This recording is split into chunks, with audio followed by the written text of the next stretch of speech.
So to the Australian context, what did that mean when I came here? What were the value principles that guide our work? My reading of both the literature and my own experience of the practice is that there's some core values that do guide us. We are vision and mission-driven, not market-driven. Just going back to what Simon said earlier. This means that surpluses are reinvested in the community in the form of additional services or greater quality. The altruistic purpose can lead to greater trust and engagement of marginalized communities, families, and individuals. Our vision implies working towards sustainable economic, environmental, and community development. We're independent. This means we exercise the right for people to associate and organize themselves free of the state. We have a commitment to social justice. The sector strives to make a difference and promote lasting social, environmental, and economic change that addresses inequality and ensures opportunities for all people to exercise their rights and fulfill their potential. We acknowledge diversity and dignity and respect the people with whom we work. And I think the point that Simon made of integrating that into every aspect is not just with some people. We recognize and celebrate diversity and view this as a strength on which we can build our social structure.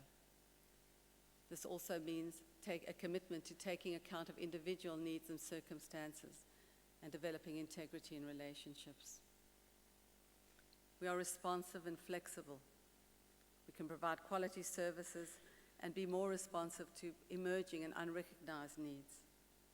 Not-for-profit organizations are not subject to the same political imperatives and do not necessarily have the same silo structure that government departments do. We can respond holistically and flexibly to the full range of the needs of the people, individuals, and communities we support. There can be participation and empowerment. Those we serve can participate and be represented in management structures, policy, program development, and service delivery processes.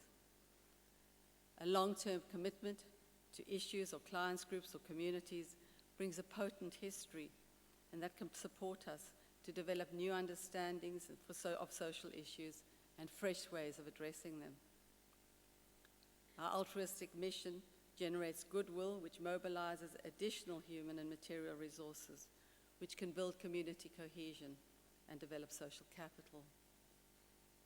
And finally, there's a capacity for innovation that includes the ability to anticipate new needs and respond in new ways to entrenched inequality.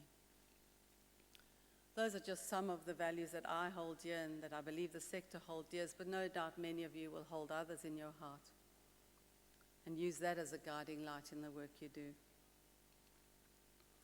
In many ways, therefore, the values that motivated me in the early days are mirrored in contemporary practice, and they underpin the values of the work we do in Australia today. As we've heard from our previous speaker, we are facing very challenging, though not comparable, obviously, times in Australia. And this is a very difficult time to address social disadvantage. In our society, social, political, and economic dimensions intersect to entrench inequality, evident, for example, in the increase in proportion of Australians living in poverty from 6% to 11% in 2006. The earlier figure was 1994. And the issues of the inequality in income support that was addressed earlier. The particular and pervading disadvantage in Indigenous communities. The restructuring of the labour markets and long-term unemployment, particularly among unskilled workers, people of call background, aging people, people with disabilities, and very young people. Significant shifts in demography and our increased aging population. The strident voices of racism and populism that are really ringing the airwaves at the moment. And an environmental crisis that we've been so slow to acknowledge and we've heard a lot about today. We've certainly seen the evidence of that in recent months. So we're in a difficult context in which to address disadvantage, and how then what are the kind of issues that face our sector, particularly in addressing these very challenging times. Some of these issues are the relationships between the government and the not-for-profit sector, There's been a progressive shift in the relationship between the government and our sector towards a funder-provider model. This mitigates against creativity, engenders a them and us attitude, and creates a lack of understanding about the respective roles. This challenges our capacity for far-sighted vision and our influence on social policy. In addition, the silo structure of government departments means that reporting mechanisms are unnecessarily complex and require duplication. And recent efforts for a compact both between the sector and the government, both at federal and state levels, have been very limited in their success, to say the least. The regulation of the sector is something we're all struggling with. We're hampered by a myriad of complex and cross-cutting regulatory requirements that requires excessive time to cut through the laws relating to incorporation, fundraising, taxation, and the associated accountability regimes, hence the call for a national regulator. And the complexity of this regulatory environment has significant implications for governance and management, which we all struggle with within our own organizations. Competitive tendering and underfunded contracts, and the ethics of that which Simon touched on, has meant that often services undercut each other. The funding does not properly reflect the true costs of the service and rarely covers infrastructure costs, including rent, IT training, and so on. As a result, many small services have disappeared.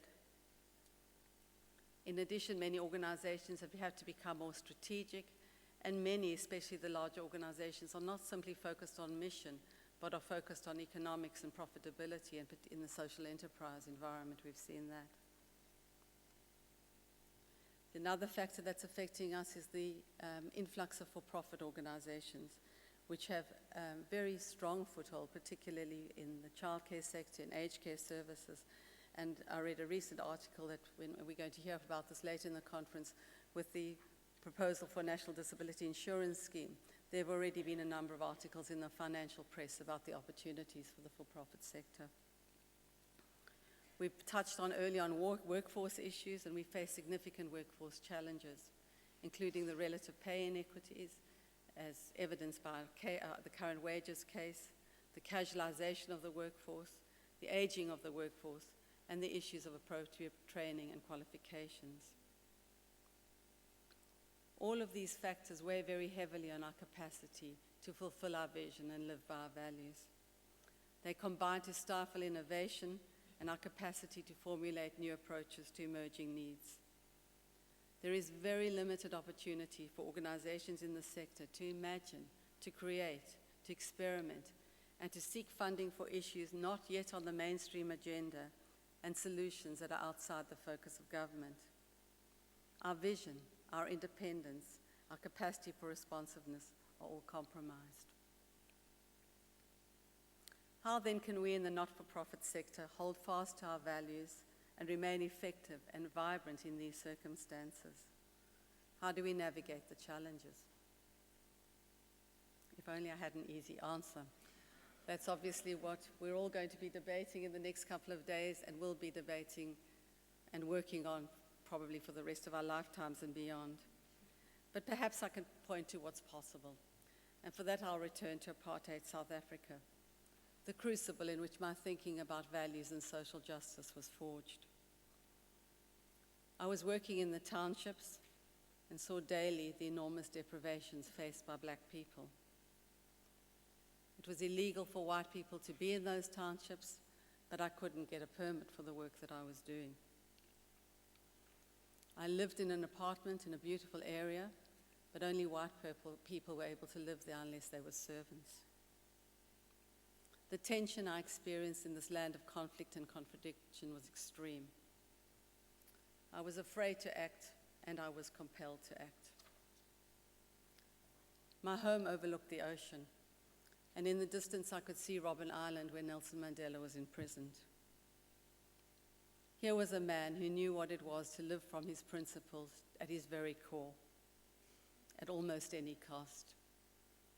His inspiring statement from the dock before he was imprisoned in the infamous treason trial in the 60s speaks to that. And I'm sure you've all heard these words. During my lifetime, I've dedicated myself to the struggle of the African people. I have fought against white domination, and I have fought against black domination. I've cherished the ideal of a democratic and free society in which all persons live together in harmony with equal opportunities. It is an ideal for which I hope to live for and achieve. But if needs be, it is an ideal for which I'm prepared to die.